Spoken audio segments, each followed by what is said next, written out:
Hello, my Aloha tribe, and welcome to the Aloha Perspective. Good morning, good afternoon, good day, good evening, wherever you are in this world. Hello, whatever time you're watching. Hello. So, it's Things to Think on Thursday, and I have quite a few things here.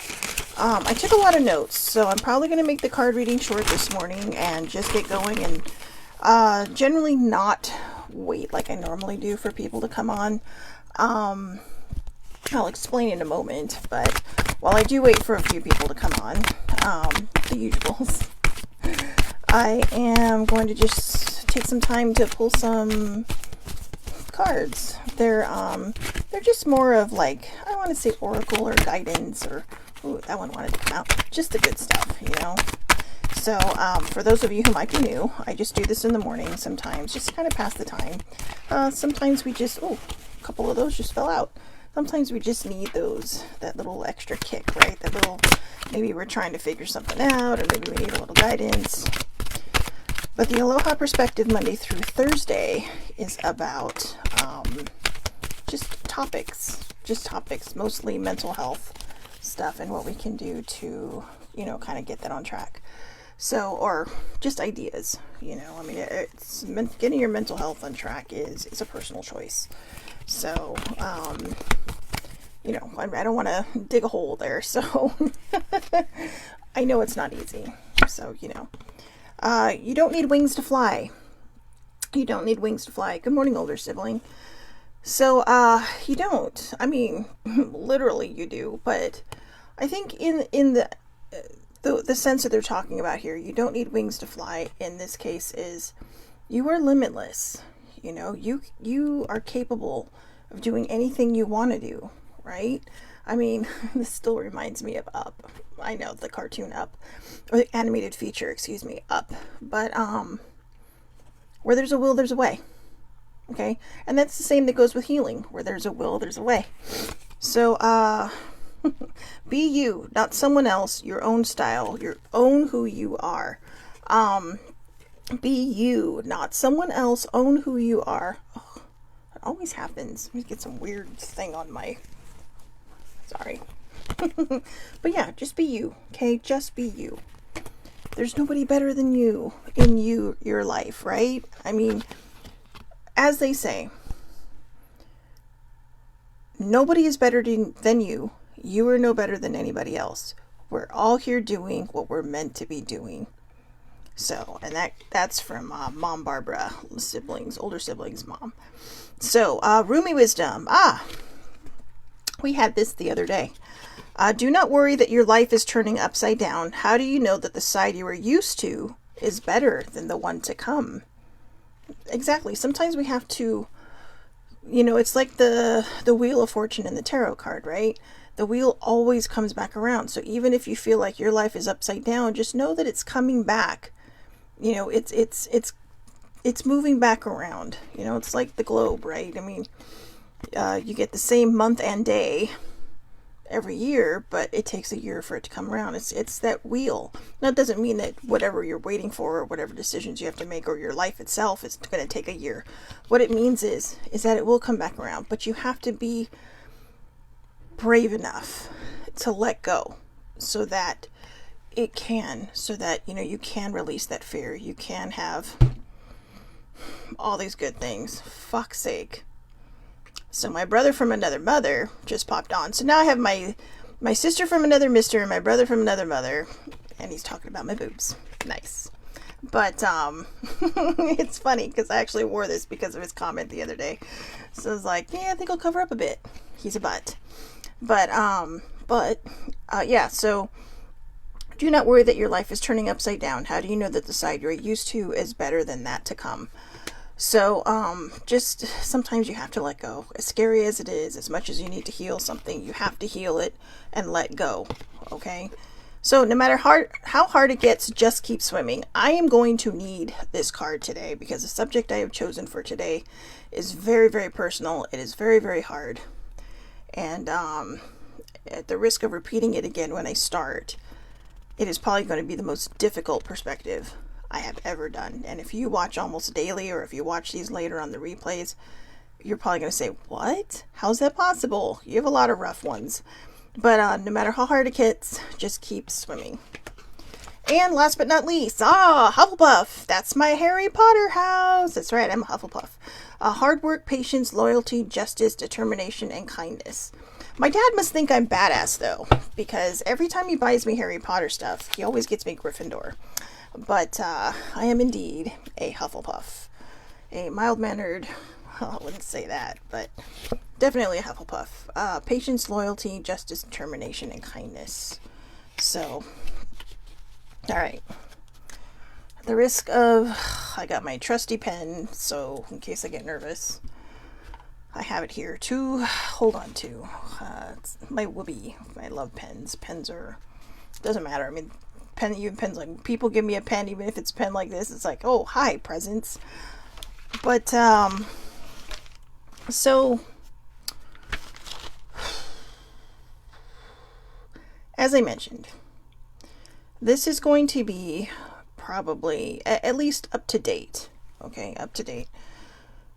This is going to be the hardest perspective I think I have ever done, or possibly may ever do. I am going to be putting things out there that, you know, might seem a bit off for some, might not seem very fair to some. So I'm going to start this with a disclaimer. Good morning, Eileen. Everything I'm about to talk about, with the exception of the how-tos, okay, but all the personal stuff I'm about to talk about is my experience, okay? It may not be anybody else's experience, but it is my experience. And there's been a lot to unpack in the last few days since kind of discovering these feelings. And I'm not sure I'm discovering them as much as I feel like I am releasing them and healing this part of me. But the reason I am sharing this, even though it is extremely personal, is because if this happens with other people, I want there to be a chance for reparations, okay? I want people to be able to sit down, have honest communication, talk with, you know, the whoever, and have these honest conversations and start laying a new foundation. So I'm going to get to the point of the subject, but I wanted to put that disclaimer out there first because I'm going to be talking about the relationship with my mother. And see, I can already feel the feelings coming up. It was a very complicated relationship, and I don't think I ever really realized it until, wait for it, I was watching some Disney movies this week. Now, I know yesterday I kind of teased that and said, yeah, you're not going to believe where it kind of hits me, but here's the thing. Stepping out of the regular lane for a moment and into the metaphysical lane, I believe in signs. I believe that we have guides. A lot of people believe in spirit guides or guardian angels, right? Those are your guardian angels. And in some places we call it spirit guides.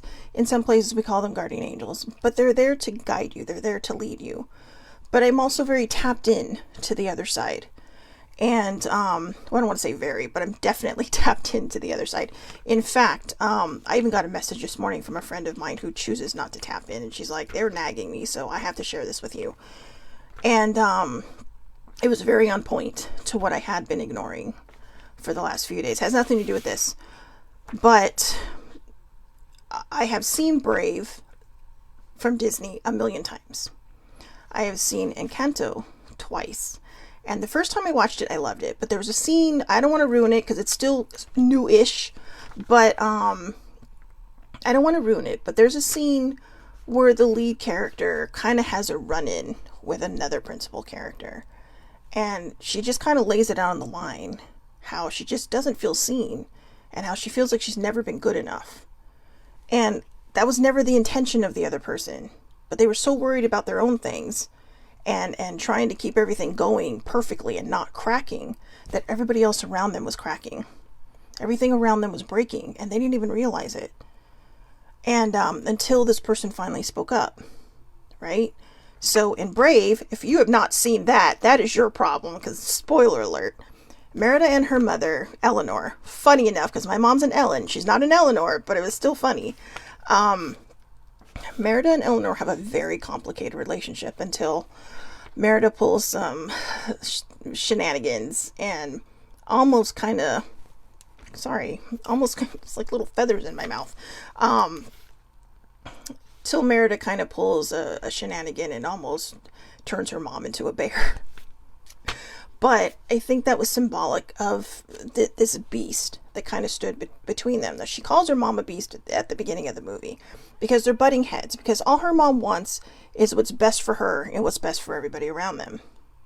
But mostly what's best for her daughter. I mean, this is her oldest child, it's her only daughter, and everything she thinks her daughter needs, she believes in her head, she knows.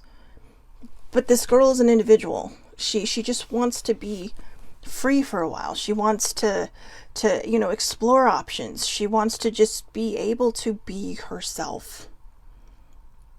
And so I guess what I'm saying is that these movies have kind of been hitting me upside the head to watch them. And then when I watched Encanto the other night, I was bawling. Straight up serious ass crying. I had to pause the movie because I literally missed 10 minutes of the end, towards the end of watching. And because I couldn't stop crying because it was all these feelings. So yesterday, as part of the teaser, I talked about how all this shadow work has been like a jumble puzzle. Now, for those that aren't familiar with a jumble puzzle, you usually get five little lines with boxes and circles. Okay, that you get a word that's jumbled. When you get the word right, it's supposed the letters that end up in the circle are supposed to add up at the bottom to answer the big question, right? The big riddle. And it feels like all my shadow work has been leading up to this moment. The shame and guilt, the fear, the self-love, self-care, all those things. I can't remember exactly what each root of my tree of life was, but the last one was fear. And right now, I think part of the big fear was I haven't wanted to face these feelings because I haven't wanted to admit that the relationship I had with my mother was extremely different from the relationship everyone else seemed to have with her. Don't get me wrong. I'm saying this not because I feel guilty, because I have chosen to not feel guilty about what I'm about to talk about. My mom was a saint in many ways. And I say that honestly. She was always there for people without judgment that I know of. But from what I heard after she passed away, Auntie was always there for me. Ellen was always there for me. Mrs. Lucas was always there to listen. All these things.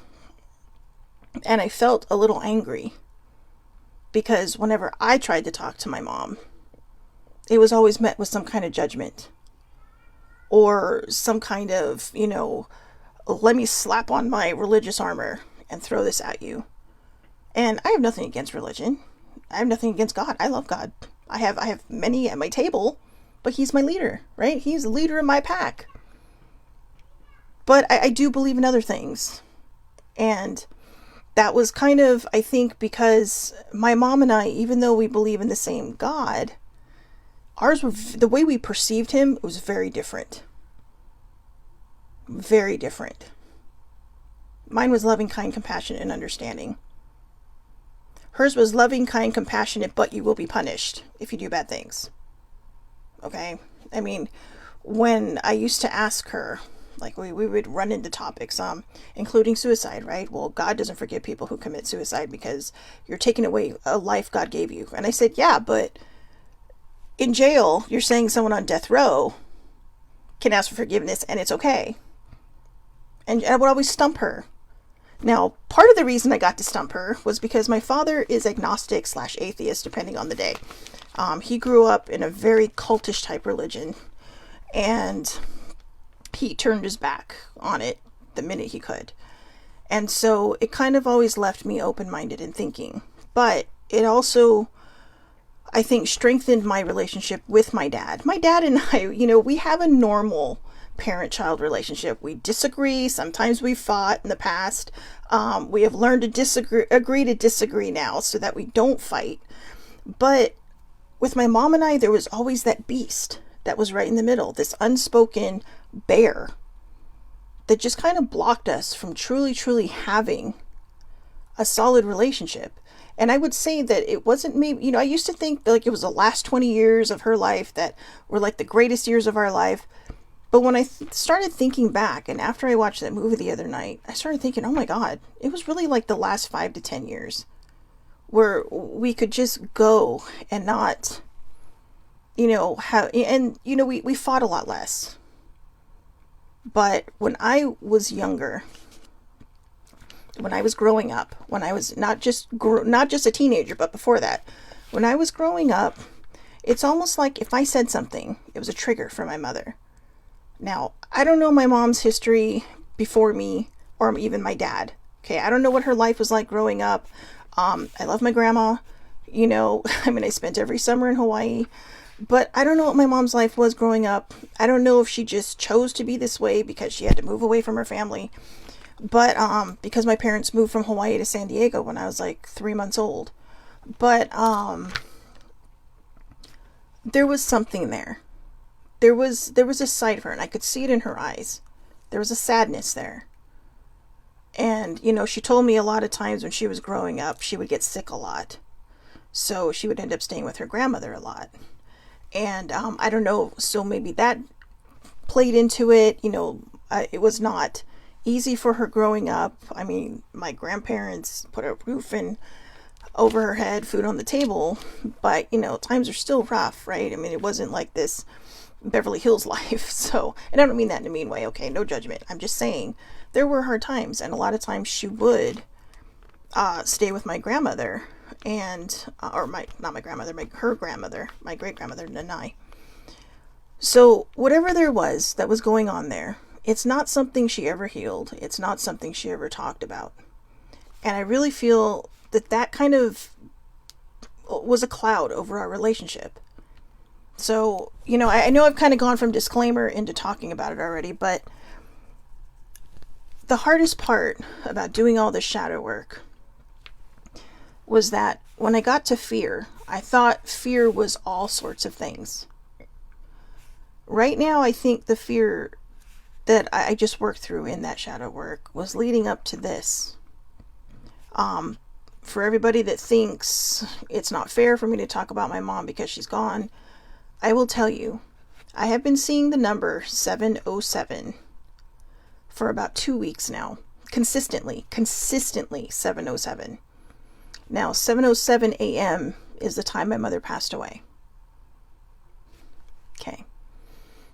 I'm going to take deep breaths when I go through this because I really don't want to cry through this. But I just want you to know, not because I'm not afraid of showing emotions, but because I really want to get through this. And this is one of those things where I literally had to pray last night for strength because I've been so afraid to talk about this. But I talked previously with baby sibling. I've talked previously with older sibling.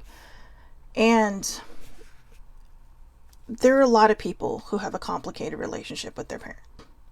There are a lot of people who have toxic relationships with a parent. Mine wasn't toxic. Okay, I do want to say that straightforward. It was not toxic, but it was complicated. And sometimes it could be very difficult. In fact, I don't know if it was a few days ago or last week, I talked about how my mom said, my mom and I had the last big fight we ever really had. I was about 20 years old, 19 or 20 years old. And she told me, look, you were always going to be my baby. I'm always going to see you as my baby. So you need to just get over it. And at the time I thought, God, that really clicks in my head. It's like, okay, I get it. I see you. And I see why you're doing this because you're protective. But what I realized the other night is that while it was something really sweet to say to me, even in the heat of battle, it was also one of the worst things she could have said to me. Because she didn't know how to let go. So every time I wouldn't succeed at something, or every time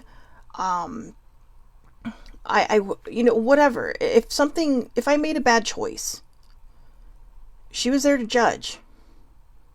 which is why when I initially got pregnant, I never talked to her about it because I didn't want to be judged. And I told older sibling last night, oh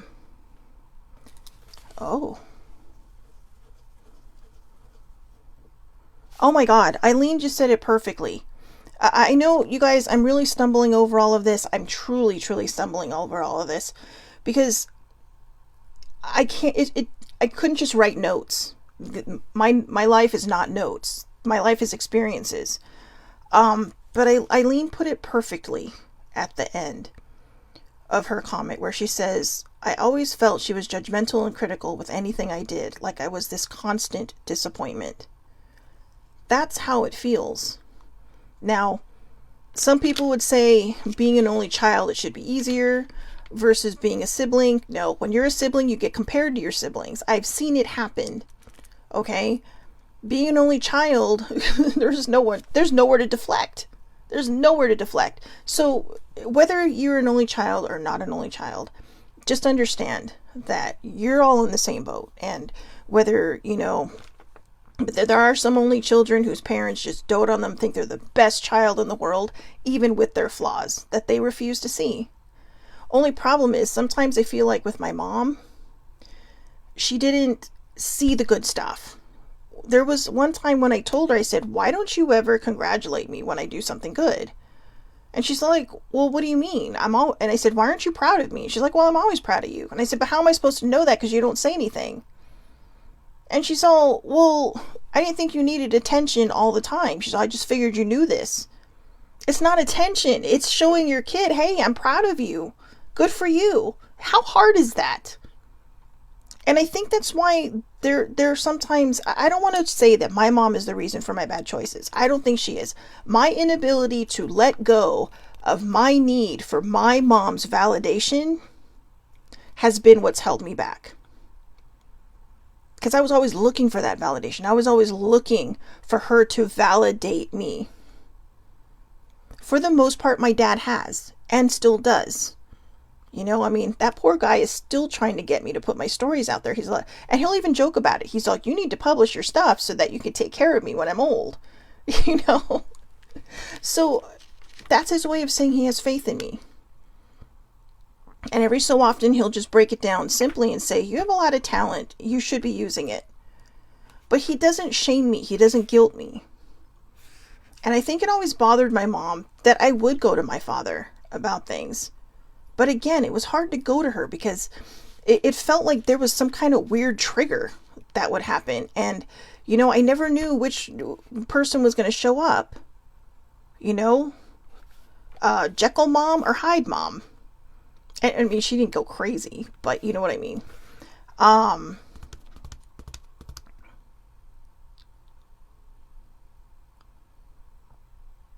Okay, so sorry, I was reading a comment. Yeah, affirmations. I hear you, Eileen. Affirmations really are a type of love language for somebody who's been like this. And I think the reason it's hard is because I do love my mom. I love my mom to bits. I miss her every day. But I know that by getting that 707, she is telling me it's okay to talk about this. It's okay to tell people about this. I'll also get 9/12, which is the day she died, or 1/21, which was her birthday. But 707 is the one I saw the most because the way I looked at it this morning, because I literally saw it this morning again, 707. But the way I looked at it this morning was that she was telling me, your journey started the day I died. And part of the reason I think my journey started now was because there wasn't this underlying judgment anymore. I knew that whatever was hurting my mother, whatever made her sad, it was healing itself. And I'm healing it too. Plus, it's also hard to talk about because my dad misses my mom, and if he ever sees these, I don't want him to think that I thought badly of her, which I don't think he has. I mean, he and I have talked. So he knows where I'm coming from sometimes, and it's nice to have that understanding. I'm really trying not to compare my parents, but it's hard because my father really was, as I told Laura, my father was always my touchstone.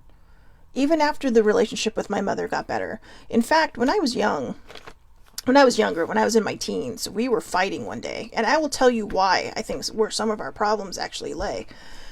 My dad told me, you two are going to look back someday. And somebody's going to say, hey, remember that fight we had? And you're going to be like, no, we never fought. He's like, you're going to forget that any of this ever happened. And you're going to have this lovey-dovey relationship. He was right. We did have a lovey-dovey relationship eventually. But I never forgot. There was a lot of times my mom did. And I'll be honest with you, I think that was that anger we talked about the other day. That blind anger that turns into rage. That is just like, oh, you just forget everything that had just happened. Now, one of the reasons why I think my mom and I did butt heads and why it did turn into a fight instead of just being an argument, neither one of us knew how to walk away. Okay, and I like to think I kind of, in some weird way, got that from my mother. Because my mom wouldn't stop. I mean, who argues with a kid? But, like I said, I don't know what happened in her past. I don't know if anything did at all. Maybe it's something she carried over from another life. I don't know. But whatever it was, I know that kind of pain. And I know that look in somebody's eyes. And it doesn't always mean it comes from the same place. What it means is that, maybe she had a difficult relationship with my grandmother. Maybe she didn't feel like she was enough. But maybe she didn't know how to break that parenting cycle. And so she just was always, maybe it's because we're Filipino. I don't know. Well, she is. I'm only half. But maybe it's because of that. Maybe it's that stern upbringing. I mean, my grandmother grew up in camps in Maui, in the sugarcane fields. Okay, I don't know what these camps look like, but I'm sure they lived in some kind of shack or something. That may even have been possible for my mom when she was young. So maybe she was hard on me because she didn't want me to have that life. She wanted me to be grateful and appreciative of everything I have, which I am. I was. My parents, pulled everything they had to send me to Catholic school from kindergarten to 8th grade. I chose a public high school. Partly because I didn't want my parents to have to pay for my education anymore. And mostly because I wanted that experience. I wanted to be free. But much of our complicated relationship, I have realized, has put me behind the 8 ball. And it's like I said, it's because I have been unable until now to let go of this weird validation I needed. It's hard to see your mom be there for other people in the way you wish she could be there for you. And I think that's why it was hard to talk about this. Because I don't want people to think bad things about her. I don't want people to think I think bad things about her. But the difference is, all those people weren't her children. I am. And whatever she wanted for them is far different than what she wanted for me. When I decided to drop out of college, I was just, when I go back to those years, I think, because, older sibling and I took some classes, just kind of do something, right? And turns out I actually really enjoy school. But back in those days, my brain was just not in a good place. And so school just got to a point where it was too overwhelming. It was too regimented. It was just too everything. And after 1 year of college, I left. I left and started my wonderful career in whatever it is I do. So, and I do have regrets. And my parents will sometimes, my dad even sometimes will say, I wish I would have made you do this. I mean, I was in 5th grade and already being offered free violin lessons from a teacher who was willing to teach me privately because he knew I had a gift. I mean, I picked the violin up like that. Supposedly, it's one of the hardest instruments to play, but I didn't notice that. It was just something I loved. And something I wish I would have stayed with, but I chose not to. I'm like, I'm not giving up my Saturdays. Why would I do that? So, I don't know where that thought came from. I don't know why that thought came from. It is one of my biggest regrets in life. And I know people are always saying, well, you can pick it up again. And it's like, I can. I even have a violin sitting somewhere over there that, but I'm not sure I have the passion for it anymore. I think it's something I have to find again. And letting this part of my life go and just focusing on the better is what I need to do.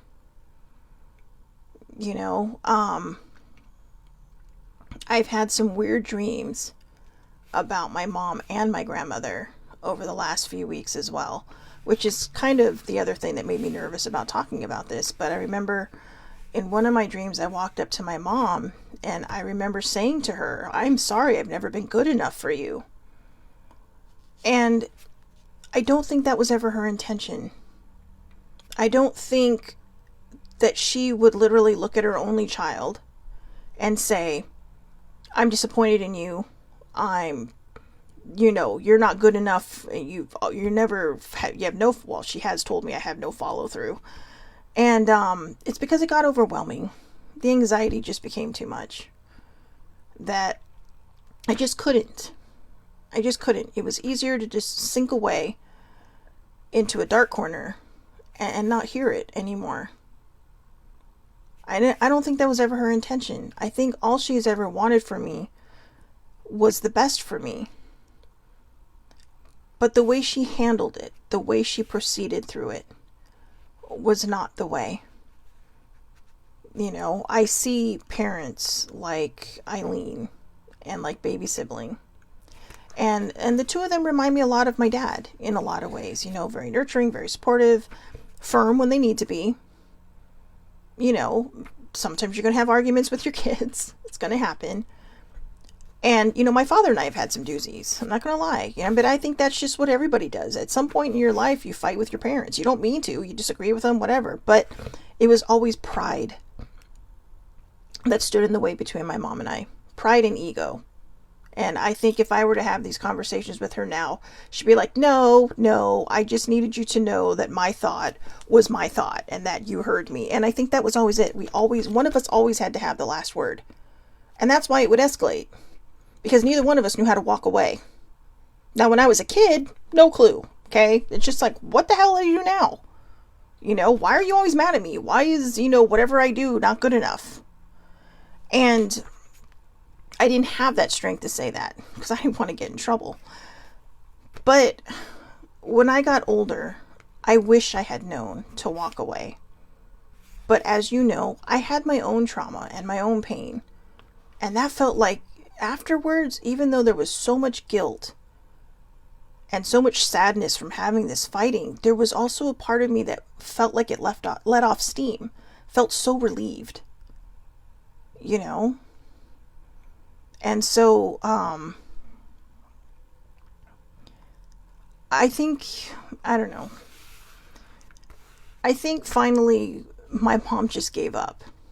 And I think that's when our relationship improved. I think she stopped expecting things out of me. I mean, I had a good job.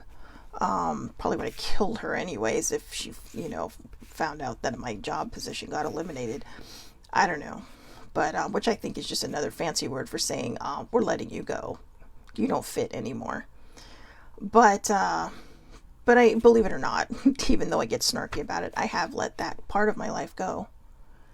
And, I realize that where I'm at, even though it's a struggle right now, is a better place than I was before. And, I owe a lot of that to me and my healing. I owe a lot of that to my dad for listening and trying to understand where my brain is. I owe a lot of that to older sibling and baby sibling. I owe a lot of that to Eileen and my Auntie Charmaine, who pops on every so often, because they've been there to talk things through with. And I'll be honest, I mean, what Eileen just said, it takes a lot to come out and actually say these things, to admit these things. And that's why I was so nervous about doing this perspective, because I would do anything to have my mom back. But I also know that that's not going to happen, not on a physical level. And that I think the hard part about all of this, and the stuff I'm going to read to you on how you can fix relationships, is that I have to do it with her now in spirit form. I don't want to step out of the lane and weird anybody out or just say, oh God, well, she's one of those. No, even if you don't believe, this is how I heal it in my head. Okay, I have to tap in, I have to talk to her. I feel like she gave me the green light to do this. And maybe when it comes to her being a spirit and me like a spirit guide of sorts, and me talking about it, it might be our way. I'm going to say our way. It might be our way of helping other people not have this complicated relationship. To not go through some of the things we went through, so that it doesn't take decades and decades to get to a good place. I think sometimes when I get upset with older sibling and we can't figure out why, I've always told her, you're like a second, even though she's not that much older than me, I said in a weird mental way, you're like a second mother to me. Because I did learn a lot from her. There was a lot of nurturing and guidance, especially through my mental health and learning how to stabilize it, or at least come close to doing so, to balancing it out. And I think sometimes when she tries to help me, I kind of get defensive, like, what? I'm not good enough for you? I'm not doing it right? I'm not doing it the way you think I should be doing it? And I think all kids go through that with their parents, but it feels validating in a weird way and a sad way, to be honest, because I don't want other people to feel this way, to know that I'm not the only one who has felt this way, where we just love, love, love our parents. My parents, as I've told you, when I was growing up, because of what I went through, they were my safe zone, both of them. And so I think by talking about this, in a weird way, I felt like I was going to be betraying my mother. Betraying my mama, and I'm not. I'm putting this out there because I want to help other people. And though I've kind of rambled on about this for a good half an hour now, which I do apologize, and I'm only apologizing for that part because I do want to get to this. But it's been very hard to really kind of put these thoughts together. One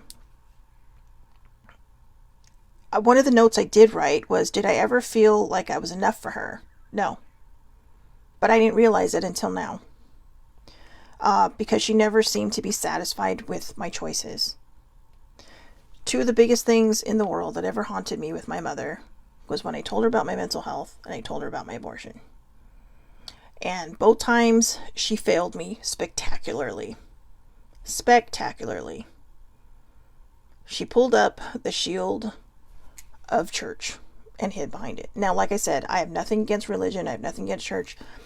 But my mom used to walk herself to church when she was 8 years old by herself. If everybody else was too busy to do it, she would do it herself. And maybe that's part of it. Maybe there's part of my mom that resents not having a normal childhood because maybe she felt like she had to raise herself. I mean, she was the baby, but my grandparents were always working. I don't know about her siblings, what they were doing, because I don't talk to them about their childhood. But maybe she felt like something was missing and like she always had to do everything herself, because my mom was very independent. And if anybody ever threatened that independence, she would, so maybe that's a part of it. Maybe she just felt like, because it worked for her, it should work for everybody else. But that's not how life works. I don't dress the same as you. I don't have I'm not the same height as you, she controlled everything about me. And I think what also scared her is that, there were times when we would talk about my heart surgery.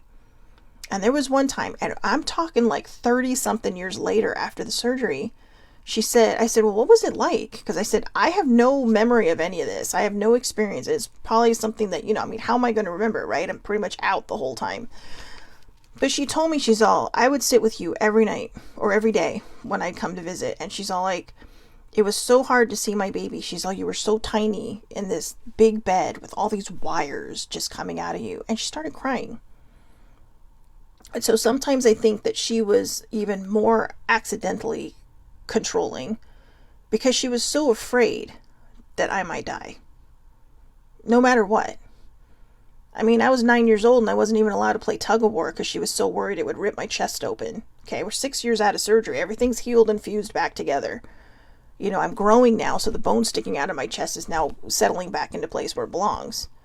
But she was so afraid that she was like, no, I don't want you doing anything overly physical because you could get hurt. I mean, we had to do these mile runs in grade school, and one of them got so bad because there was no water, no nothing. I literally got dehydrated and sick. And, oh God, my mom laid into my teacher about that. So, see, she was the mama bear, but she was a lot like a mama bear, like in Brave, like Eleanor was to Merida. She was just trying so hard to make her daughter's life perfect that she wasn't asking her what made her happy. You know, and I think that's one of the reasons why I shied away from a lot of things, including college. I mean, I was always like, I want to be a writer. You know, I loved acting when I was younger. I loved drama. Drama was one of my favorite things because it was so much fun being somebody else. But I also liked the writing aspect of it. But there was always this doubt in my head, planted in my head, well, if you want to go do one of those things, you need to have another major because you need something to fall back on. It wasn't a just in case you need something to fall back on. You're going to need something to fall back on. And I think in my head, whether it was correct or not, I just translated that into, so I'm not good enough to do this. I'm not talented enough to do that. So you want me to fall back on something else because you don't believe in me. That's how it feels. Even though that may not be the intention, when you talk to your children and you say certain things, you have to pick your words carefully. Some kids will be like, okay, yeah, that's a great idea. Super smart, mom or dad. But for me, it just felt like it wasn't enough. Like, okay, I'm not good enough, so why bother? And I think somehow that made me make my choices. And like I said, I'm not blaming them for my choices. My need for validation was my own fault. In a way. I don't know. I would have, these are one of the things I wish I would have talked about with my therapist, but never came up. So, because I think they would have helped me work through it. But as I work through it now with you all, I really do believe that these limiting ideas were because I allowed myself to be limited by other people's ideas. What is one of the things I always say? Don't be limited by other people's beliefs, right? Well, last night when I was laying in bed, I literally just said to myself, I feel so limited. I have limited myself because of other people's expectations. So don't limit yourself to other people's expectations. Do what you want to do. Parents, if you're freaking out about your kid making bad choices, sometimes they are going to make bad choices. That doesn't mean that when they come back to you and say, oops, maybe I didn't do that right, or maybe I should have listened to you. That's not an I told you so moment. Okay? That's a, well, what do you want to do now? What path do you want to take now? Be supportive. Because when we fail, and we fail spectacularly, we already feel like shit. And we already know you're right. You know? And there have been times when I've said, okay, you get your I told you so. You know, and they'll take it because I literally put that out there for them to do so. And it was okay because I realized they were right. But there were things that, you know, just across the board could have been better and should have been better. And like I said, I'll never understand why, you know, on her end, our relationship was so complicated. I know why it was on my end. My defensiveness and my need for control came from my trauma. And that's not an excuse. That is just actually a bad side effect of not wanting to show that fear, not wanting people to see how dark things can get in your life. And I had to learn to let that go too. So, I know I've just been rambling. I do apologize for that. But there are a few things I want to share. And I have written them down, so hopefully I can read my own writing. This one comes from, actually, you know what? I'm going to start from the other side, because actually what I wrote down on the second half was actually a little bit, it kind of covered the first stuff, but Whether you're a parent or whether you're the child in this relationship that is complicated, difficult, toxic, whatever,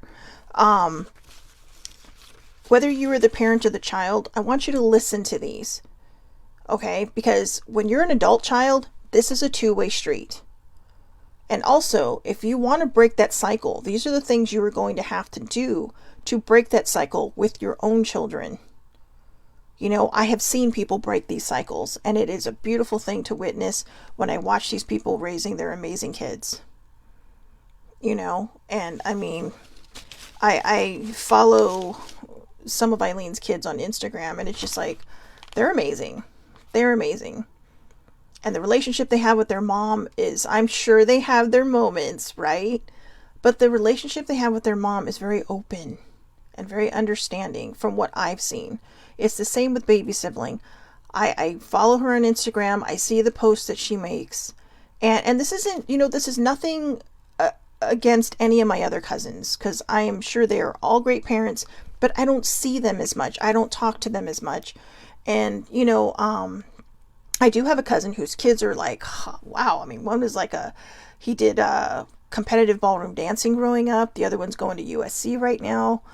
And I think sometimes too, that's also why I felt like a disappointment to my mom, because all her nieces and nephews, with the exception of me and one of my cousins, all went off to do, you know, really good things. You know, they went off to be accomplished.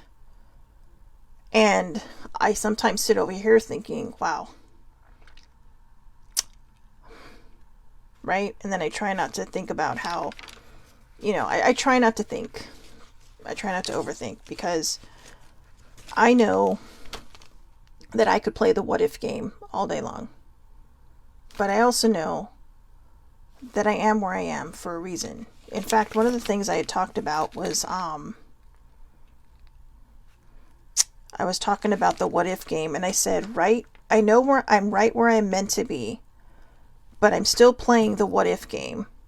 Would I be different if my mom was more open to my depression and got me help in my early, or, you know, supported me in wanting me to get help for my mental health? Would I be a little farther ahead?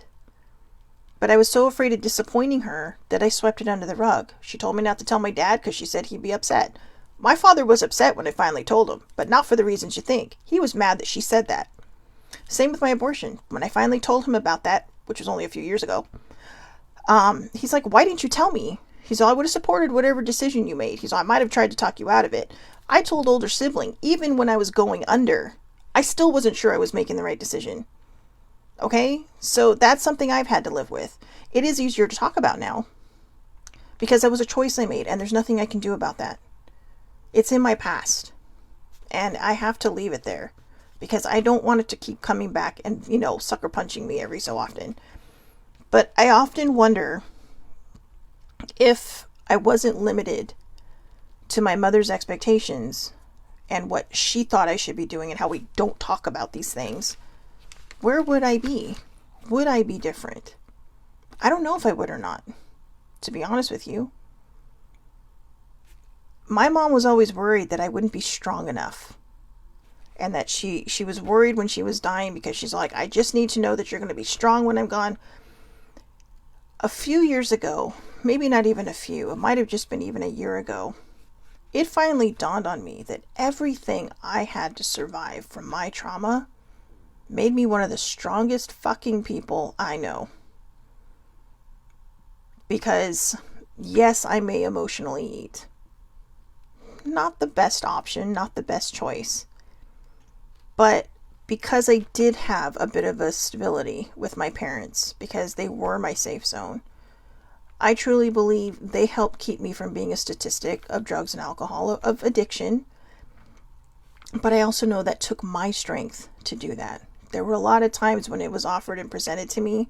I'm not going to say I haven't tried pot or mushrooms or stuff like that. But there were times when I knew I could get lost in those feelings, because it did feel good to not think about it. But then my body rebels on me and reminds me, oh yeah, you're going to be sick to your stomach afterwards, so we stick with alcohol. But even then, that could have been an issue for me. But it's not. And it's not because I was shown that there are other ways. You know, there was spirituality has helped. You know, but when I was finally free to just be who I wanted to be, it's still like growing up. You know, it's still like finding my own footing. So let's read this. This comes from summitcounseling.org. Summitcounseling.org. Remember that you are dealing with an adult. Give them the respect they deserve if they have earned it. I put if they have earned it. Anything less will be undermining your efforts. Now, I say that the parent and the child should be listening to this. So even though it says, remember that you are already dealing with an adult, you know, if you are the child adult, or adult child, I should say, act like it. Don't be combative. Okay, just say, look, you know what? I'm an adult now. And don't just say, I'm an adult now, you need to respect me. No, you need to earn respect from anybody. Okay, you don't just turn 18 and automatically get respect. You make good choices, you get respect. You make bad choices, but you own up to it and take accountability for it, you get respect. That is how you earn respect. But if you try to force people to respect you, right there, anything less will be undermining your efforts. However, if you are the parent, if you don't remember that you are dealing with an adult now, and you choose to consistently berate whatever they're doing or make them feel like they're not living up to your expectations, you are undermining your efforts. You are making it hard for yourself to mend this relationship, because you are going to consistently make them feel like they're not enough. And at some point, they're going to walk away, because they're not going to want to feel that way anymore. They're not going to want to be made to feel like shit every time they say, oh my God, I just got this job. Sure, it's at the front desk somewhere, and saying, oh, it's just at the front desk. Be proud of them. If they're proud of them, bask in their glow with them. Okay? If they meet somebody that you don't approve of, get to know the person first. All right? We all have these things anyways, where, you know, when you're dating somebody and somebody's like, I didn't like them at all after you break up. And then we all say, well, why didn't you tell me? And what is the answer we always give? Because we knew you wouldn't listen. And why do we give that? Because we know it's happened to us and we wouldn't listen. Sometimes you just have to make them make their choices. Now, that's on a regular level. If it gets bad and it gets gnarly, I mean, we're stepping into a whole different subject here, then maybe you need to step in and be the parent. But even then, don't shame them for their choices. Don't sit there and say, I told you that person was bad news. Just be there for them. Be supportive. They don't need to know what they already know. You know, I'm going to say this, and it's not to make anybody look bad. My father and I had a conversation about a year or so ago where he literally said to me, you need to lose weight. You know, and he didn't quite say it like that. He tried to put it a little bit nicer, because I worry about you. I just want you to be healthy. You need to take care of your heart, blah, blah, blah. And I turned around and I looked at him and I said, do you think I don't know this? Because you're telling me this all the time is not helping me. It is putting so much pressure on me to live up to what you think I need to be, that it puts so much anxiety and stress on me. And part of that was, it was a trigger from my mother. My mother was always on me about my weight. And yet my mother struggled with hers for as long as I can remember. And I think she was just afraid that I would be the same. Now, I'll be honest, I am finally releasing all this weight. And it's a slow process for me now, because I'm not trying to just do it, right? I'll be honest. I kind of got inspired by Rebel Wilson, right? Her whole year of me. Not year of me, but, you know, her whole year of me, and just walking and just, you know, eating better and doing all the things without having to feel like she needed to meet somebody else's expectations. But I told my dad that, and he hasn't said anything to me since. I know he worries. I know he thinks about it, you know, and sometimes we'll openly joke about it. And I say joke about it like we won't get mad. We'll just have these conversations. But he just doesn't randomly say it anymore. He's giving me the space I need to help myself get better.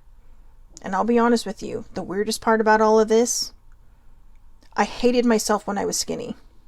I actually had to gain weight to learn how to love myself. And I'm not saying that everybody else should do that. You should not. You should love yourself whatever size you're at. You know, big or small, you know, taller, short, whatever. You should just love yourself in this moment now and let it grow from there. So number 2, acknowledge your contribution. There are 2 sides to every story. What may have seemed loving to you may have been hurtful to your child. Try to put yourself in their place and understand how it hurt them. Admit your mistakes and apologize for your part. If you have a complicated relationship with a parent now, maybe it's time to sit down and talk to them and say, look, I'm not trying to make you feel bad. And sometimes that's the problem, right? Sometimes that's the problem. You sit down and you tell your parents these things and then they get defensive because they think, well, what? I wasn't a good parent? If you're the parent, that's not what they're saying. They're saying, look, I need you to listen to me because I want us to be in a good place. I want us to have this beautiful relationship. This relationship where, you know, we coexist so peacefully that we can agree to disagree, that we can have arguments or debates and it doesn't turn into like World War X, right? Whatever level you're at on that game of life. Both sides need to learn how to say things, you know, with intent, but in a kind way. And if you're on the receiving end, try not to take it as, you know, a punishment or something to be defensive about. It is basically summing it up to constructive criticism. But even constructive criticism can hurt if delivered in the improper way. So watch your tones. Okay, watch your tones. Sometimes having these truthful, honest moments of communication, they're not going to be easy. But if both people can meet in the middle, sit at the table, and not fight with one another before the conversation's over, progress can be made. Okay? So, approach the situation with love. It is difficult to face the fact that you have been wronged. This can leave you angry and with wounded pride. Deal with these emotions on your own prior to confronting your child. By acting out of love instead of anger, you will stand a better chance of honest communication. So see, that kind of goes with what I just talked about. So again, approach the situation with love. It is difficult to face the fact that you have been wrong. This can leave you angry and with wounded pride. So deal with these emotions on your own prior to confronting your child. I don't even think confronting is the right word. It should be approaching your child. So I get what they're saying, but it's true. By acting out of love instead of anger, you will stand a better chance of honest communication. Honest communication flies out the window the minute you attack. So if you come into this with love, if you come into this, even if you have to write notes, make notes. Even if you have to write a letter and read that to them, do it. Whatever you feel is going to work in that moment to have an honest, to open honest communication with your children, do that. Or with your parent, do that. And tell them, if you have to at the beginning, these are just my feelings. They're not meant to hurt you. They're not meant to make you feel bad. And if you have to reinforce the fact that you know that your parents love you, then do that. But also reinforce the fact that you love them. Because a parent never wants to feel like they failed their child. But here's the honest truth. Parents aren't perfect. Okay, I'm not a parent, but I've seen parents. Parents are not perfect. Everybody makes mistakes across the board. Sometimes we get it right. Most times we get it right. And sometimes people get it wrong. And I put me in that because not as a parent, but just as an adult with other adult relationships. Friendships, family, blah, blah, blah. So here's my favorite one. Be fair. Be fair. A common piece of advice in marriage is, do you want to be right or married? This applies to the relationship between a parent and child as well. Would you rather be right or have a relationship? This doesn't mean you accept all the blame and overlook their wrongdoings. There is a time and place for telling your child or your parent where they have hurt you. But criticizing everything you see wrong with them and the relationship is only going to hurt them further and drive them further away. Be fair in your assessment of them and only point out the issues currently at hand. Seek to repair the relationship, not fix your child. Or not fix your parent. You know? Sometimes and I don't know about everybody, but I've had friends that look back and say, I don't get it. My mom is a way better grandmother than she ever treated me when I was raising it. It's because they're not her kids. They're an offspring of her offspring. So she's just waiting for you to do all the stuff.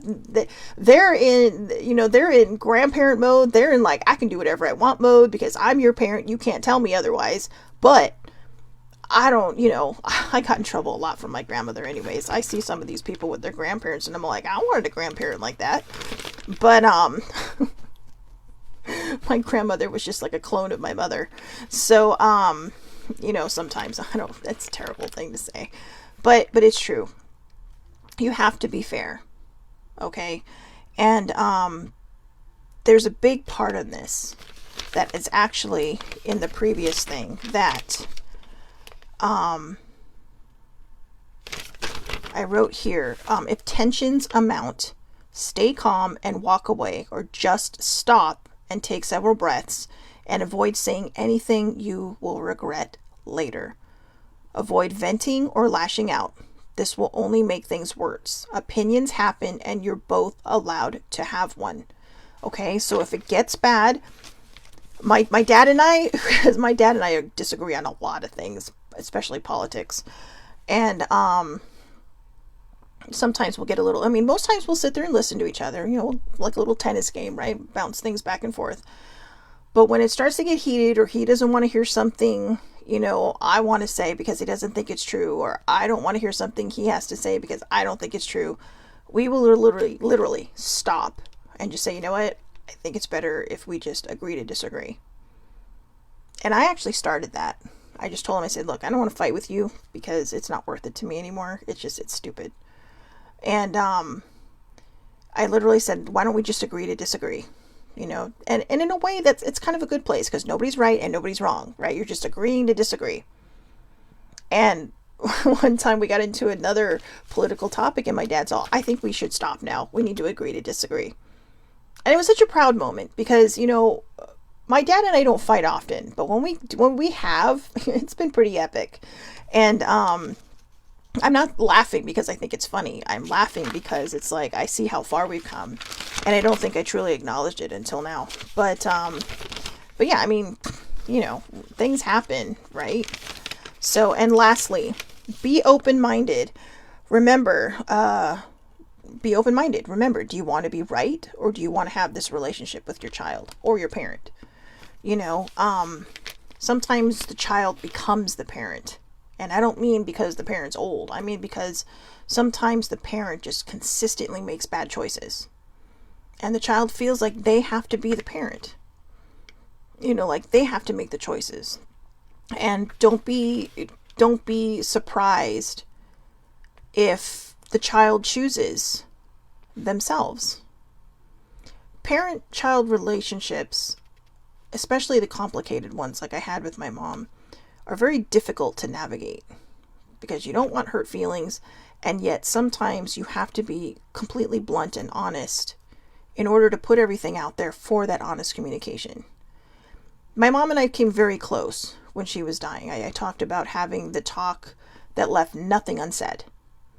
But it turns out it was just a really nice chat session between the two. We talked for about 2.5 hours, just shooting the breeze, talking about this. I apologized for one thing. She did apologize for being too hard on me a lot of times, which, to be honest, I forgot about till right now. So thanks, Mom.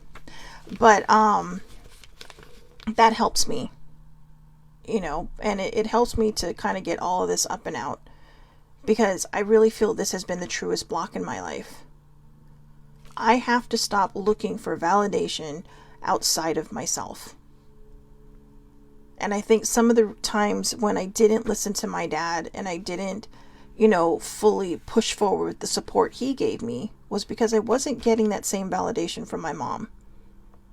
I would see other people get, oh, you'll be okay. I'm going to pray for you. Everything's going to be fine. Let's pray. And that's okay. That's fine. That's her thing. I pray. She was actually shocked when I told her I pray. But I told her, I said, just because I don't go to church doesn't mean I don't believe. I mean, I believe in God on a very different level than most people do. You know, well, I shouldn't say most people, but, you know, I believe in God on a different level. So, and also, here's actually the last one. Sometimes parents feel their children's choices are a poor reflection on them. This one came from me, because this was actually something that was said to me once. I don't want people to think we're bad parents. That was from my mother. I don't want people to think we're bad parents. So behave. You know, but I think it went beyond that. I think that if I made a certain choice, my mom thought it reflected on her. Your children's choices do not reflect on you. You could be the best parent in the world, and your kid's still going to trip over a crack, okay? You could tell them to watch everything. You can watch them. You can walk your child. But that doesn't mean they're not going to trip and fall on their face.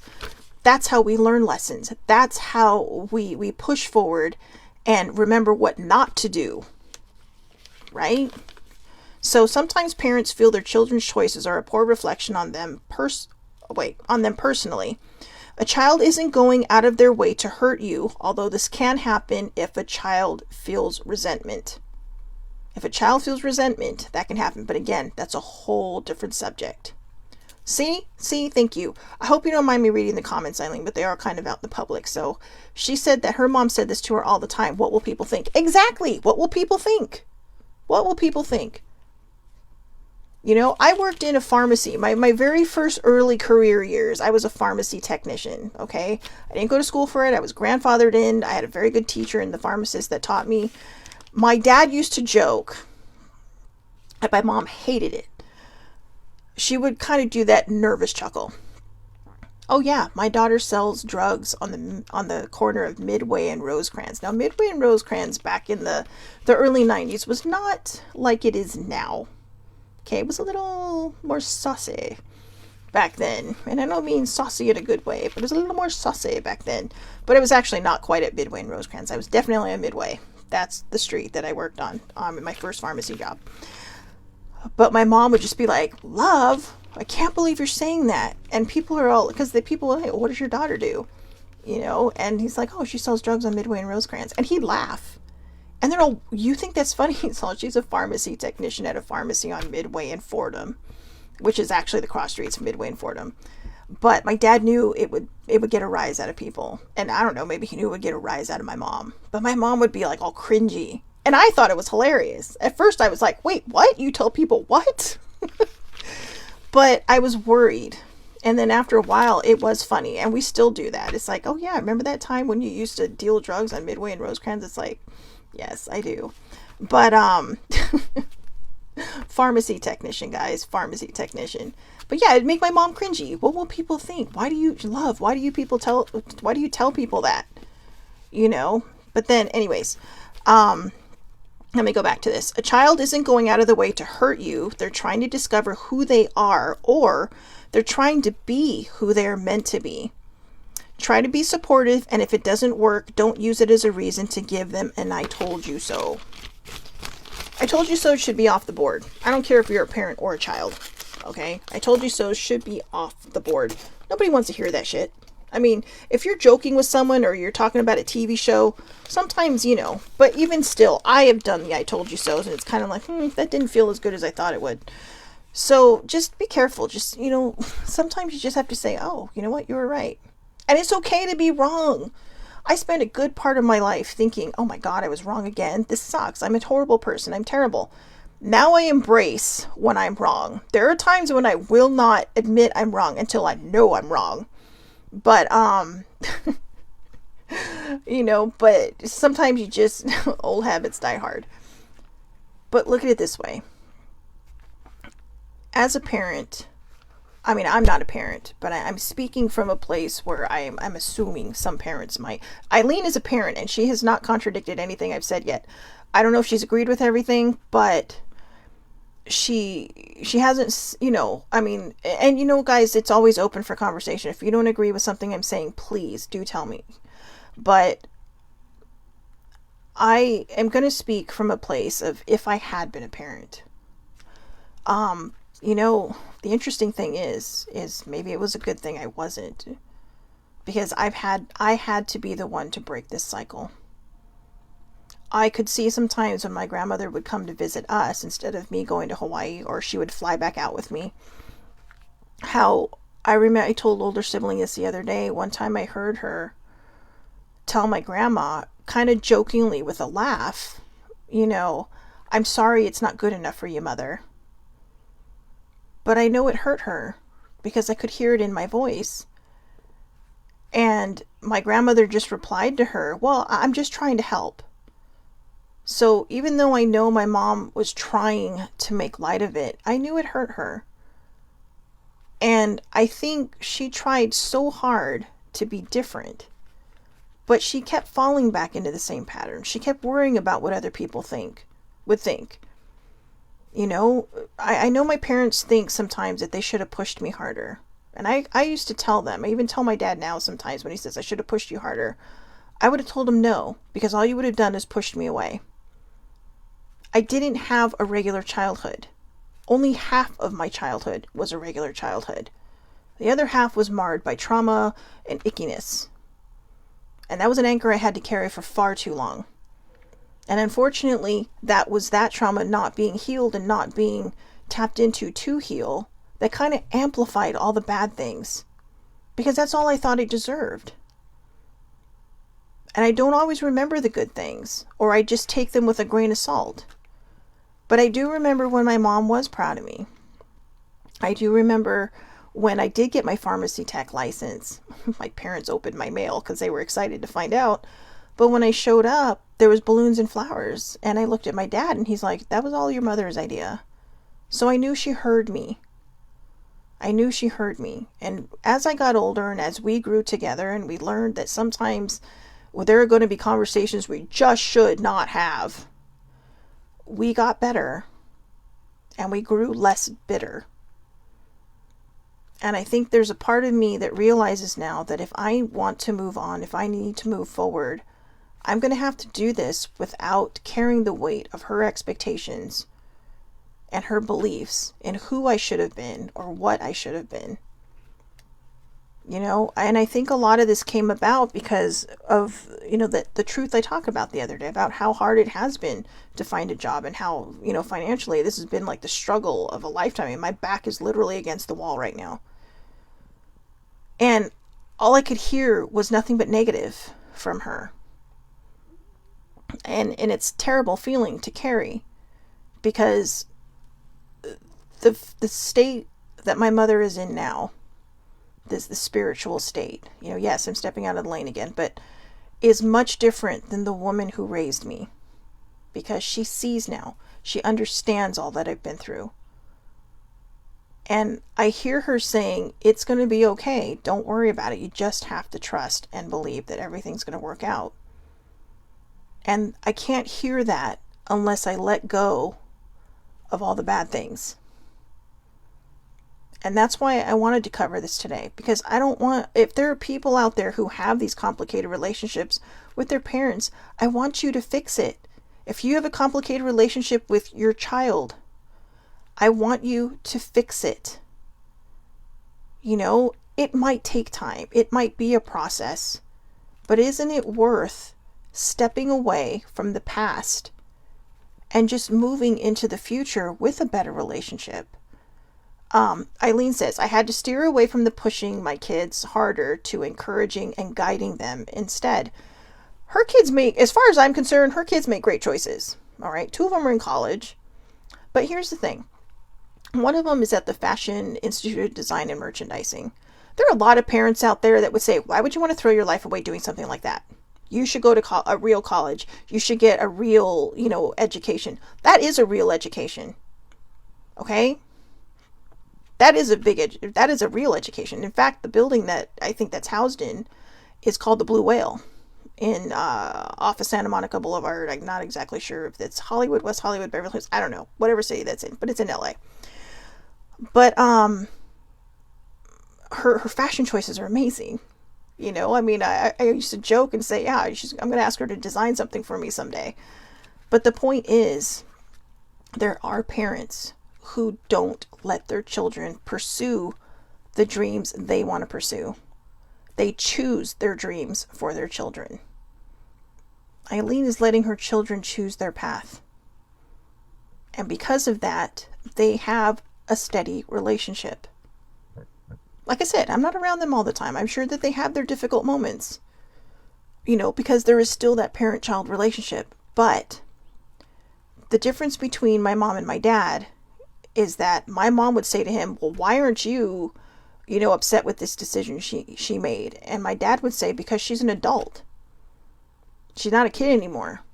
And my dad looked at me. He's all, I'm still going to have trouble seeing you as an adult. But he's all, I have to treat you like an adult. So just like my childhood, there's been this imbalance, this topsy-turvy thing, right? It's like, except my parents were in my corner when I was a child, but now it's kind of like weighing what mom says versus what dad says, and it's like, my head just wants to explode.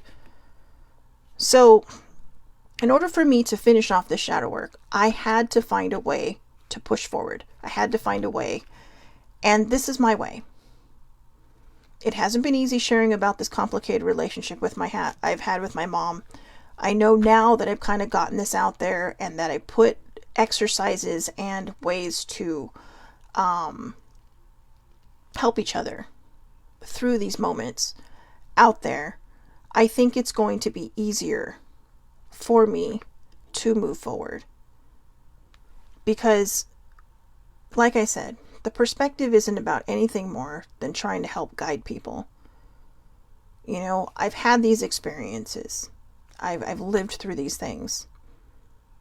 And if it saves one relationship between a parent and a child, that will be amazing. Because now that I have these tools, now that I have this, quick internet education of how to fix complicated relationships, I wish I had my mom here to do that with. Without having to go inward and meditate to meet her, to see her, to have these heart-to-hearts with her. Without her laying in a deathbed. So, I hope all of you have a wonderful, wonderful day. See, I made it through, no crying. I hope you all have a wonderful, wonderful day. Tomorrow's Aloha Oracle Friday, so we'll see what messages come up.